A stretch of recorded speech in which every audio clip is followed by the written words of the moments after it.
मेरे प्यारे बच्चों, मेरे चैनल पर आप लोगों का स्वागत है। पिछले वीडियो में हम लोगों ने देखा कि किस तरीके से नन कॉपरेशन मूवमेंट शहरों में अनफोल्ड हुआ, शहर में क्या हुआ। इस वीडियो में हम लोग देखेंगे कि नन कॉपरेशन मूवमेंट गाँव में, कंट्री साइड में कैसे अनफोल्ड हुआ। कंट्री साइड का मतलब होता है कि शहरों के बाहर का इलाका, जो ग्रामीण इलाका होता है उसे हम लोग कंट्री साइड बोलते हैं। तो बच्चों, आप लोगों से रिक्वेस्ट है कि यदि आप लोग मेरे चैनल पर नए हैं तो मेरे इस चैनल को सब्सक्राइब कर लीजिए और बेल आइकन को प्रेस कर लीजिए, ताकि जब भी मैं कोई नया वीडियो अपलोड करूं तो उसका नोटिफिकेशन आप लोगों को मिल जाए, आप लोगों से छूटे नहीं। और यदि आप लोग मुझे मेरे सोशल मीडिया पर फॉलो करना चाहते हैं तो उसका लिंक डिस्क्रिप्शन बॉक्स में दिया हुआ है, आप वहां से मुझे फॉलो कर सकते हैं।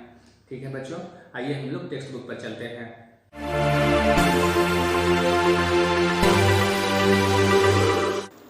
Rebellion in the countryside. From the cities, the non-cooperation movement spread to the countryside. Non-cooperation movement नगरों से ग्रामीण क्षेत्रों की ओर फैलने लगा. It drew into its fold the struggles of peasants and tribals, which were developing in different parts of India in the years after the war. किसान और आदिवासी भी इस आंदोलन में शामिल हो चुके थे और यह आंदोलन देश के विभिन्न हिस्सों में डेवलप हो रहा था.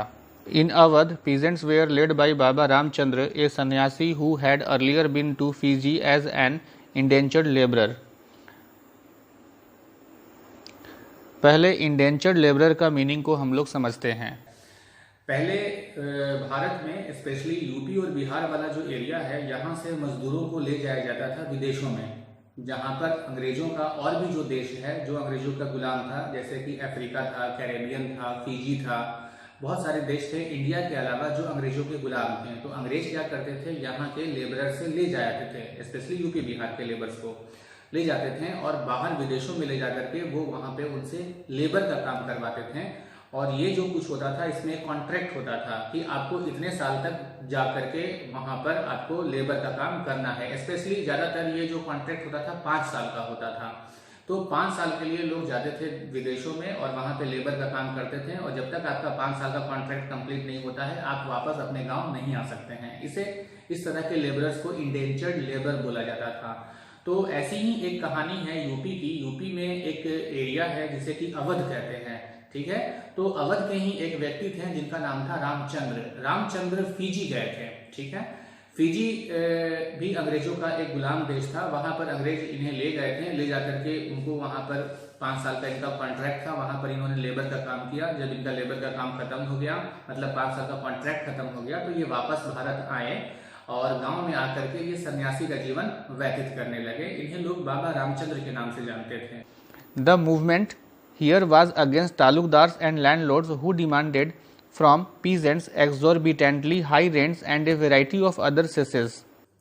यहाँ पर एक नया वर्ड आता है, तालुकदार और लैंडलॉर्ड्स लिखा हुआ है। लैंडलॉर्ड्स का तो मतलब होता है जो जमीन का मालिक है, जो जमीन का इंचार्ज है, पूरी जमीन उसके अंडर में है। तो तालुकदार हो गए और जमींदार हो गए, ये सब लैंडलॉर्ड्स के ही एग्जाम्पल्स हैं। अब तालुकदार, जमींदार, ये सब होता क्या चीज है?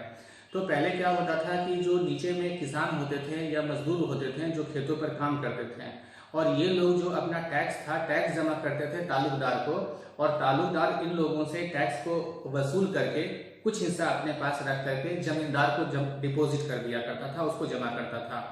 तो जो किसान थे वो टैक्स जमा करते थे तालुकदार को, तालुकदार डिपॉजिट करते थे जमींदार को, जमींदार भी कुछ हिस्सा रख करके वो डिपॉजिट कर देता था ब्रिटिश गवर्नमेंट को।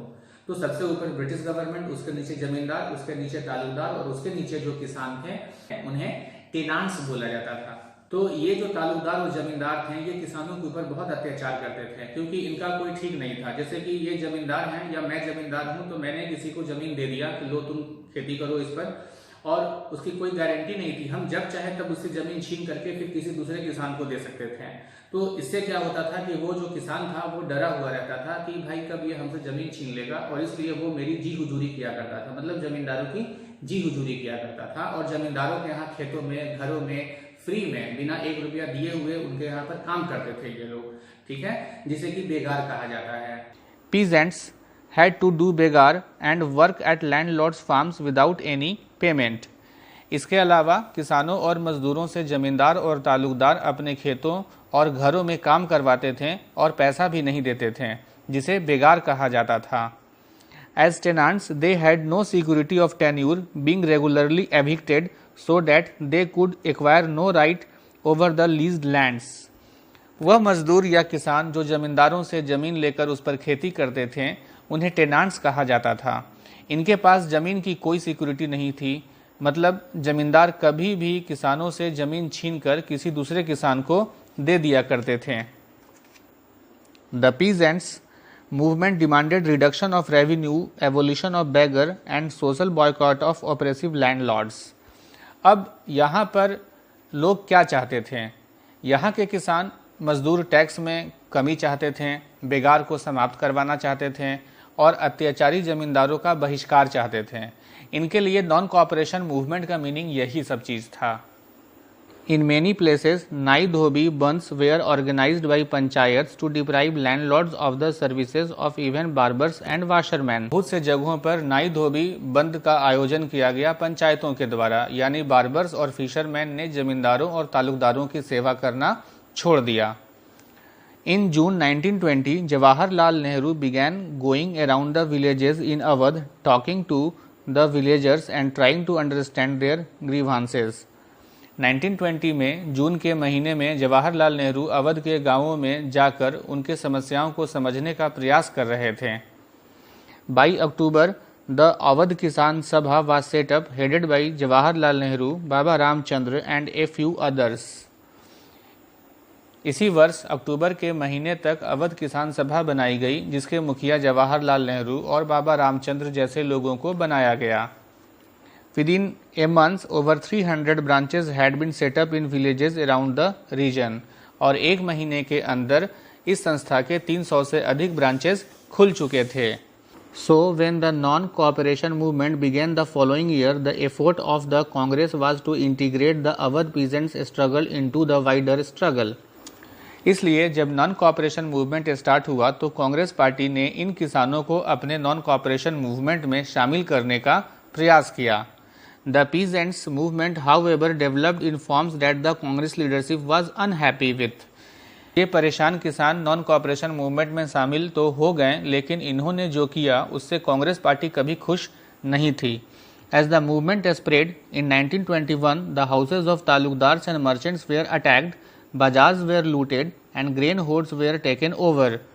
क्योंकि जैसे ही 1921 में नॉन कोऑपरेशन मूवमेंट स्टार्ट हुआ, इन किसानों और मजदूरों ने जमींदारों, तालुकदारों और व्यापारियों के घर पर अटैक किया, बाजारों को लूट लिया गया और इनकी जमा की हुई अनाज को भी लोगों ने लूट लिया। In many places, local leaders told peasants that Gandhi ji had declared that no taxes were to be paid and land was to be redistributed among the poor. बहुत से जगहों पर तो छोटे नेताओं ने यह कहा कि गांधी जी ने घोषणा की है कि अब कोई भी टैक्स नहीं देना है और सारे जमीन निर्धन लोगों में बांट दिया जाएगा। The name of the Mahatma was being invoked to sanction all action and aspirations. तो इस प्रकार लोगों ने गांधी जी के नाम पर वॉयलेंस किया, जबकि गांधी जी हमेशा वॉयलेंस के अगेंस्ट में थे। तो गांधी जी ने नॉन कोऑपरेशन मूवमेंट का जो कॉन्सेप्ट दिया था, ये उस कॉन्सेप्ट पर इन गांव के लोगों ने तो नॉन कोऑपरेशन मूवमेंट किया ही नहीं। इनका बिल्कुल भी तरीका डिफरेंट था। गांधी जी ने कभी ऐसा नहीं कहा था कि इन तालुकदार और जमींदारों को घर में आप लूटिए और इनकी जमा की हुई अनाजों को भी लूट लीजिए। गांव के लोग जो थे वो नॉन कोऑपरेशन मूवमेंट को ठीक तरीके से समझ नहीं पाए। गांव के लोगों की अपनी प्रॉब्लम्स थी, वो तालुकदार और जमींदार से बहुत ज़्यादा परेशान थे। ये लोग इन्हें मारते पीटते थे, इन पर टॉर्चर किया करते थे। वास्तव में इनके लिए आज़ादी का मतलब था जमींदारों और तालुकदारों से आज़ादी, न कि अंग्रेजों से आज़ादी। तो कांग्रेस पार्टी ने इन किसानों को प्रॉब्लम्स को समझा और इन किसानों को भी अपने साथ जोड़ने के लिए नॉन कोऑपरेशन मूवमेंट में इंक्लूड करने का पूरा प्रयास किया, जिसके लिए जवाहरलाल नेहरू एक अवध किसान सभा नाम की एक संस्था भी बनाए और इन लोगों को उसमें शामिल कर दिए। जब नॉन कोऑपरेशन मूवमेंट स्टार्ट हुआ तो इन लोगों ने नॉन कोऑपरेशन मूवमेंट को ठीक से समझा ही नहीं। जैसे ही ये मूवमेंट स्टार्ट हुआ तो इन लोगों ने तालुकदार, जमींदार और जो मर्चेंट्स थे उनके घरों पर अटैक कर दिया और अटैक करने के बाद उनके यहाँ जो अनाजें थी उन्हें लूट लिया और इन लोगों ने मारा पीटा भी उन लोगों को। तो गांधी जी ने तो ऐसा कभी नहीं कहा था कि तुम दूसरे को मारो पीटो, दूसरे का अनाज लूट लो। उन्होंने कहा था सिर्फ असहयोग करना है, हमको कोऑपरेट नहीं करना है, नॉन कोऑपरेशन।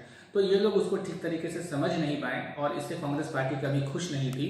अगले वीडियो में हम लोग देखेंगे कि ये नॉन कॉपरेशन मूवमेंट को ट्राइबल लोगों ने, मतलब आदिवासियों ने इस मूवमेंट को किस तरीके से समझा और किस तरीके से इसे देखा, और उन लोगों ने नॉन कॉपरेशन मूवमेंट स्टार्ट हुआ तो उन लोगों ने क्या किया। ठीक है बच्चों, तो मेरे आने वाले वीडियो का आप लोग वेट कीजिए। मेरे चैनल को अगर सब्सक्राइब नहीं किए हैं तो कर लीजिए और बेल आइकन को प्रेस कर लीजिए, ताकि जब मैं नया वीडियो डालूं तो आप लोगों को उसकी नोटिफिकेशन मिल जाए। ठीक है बच्चों, थैंक यू।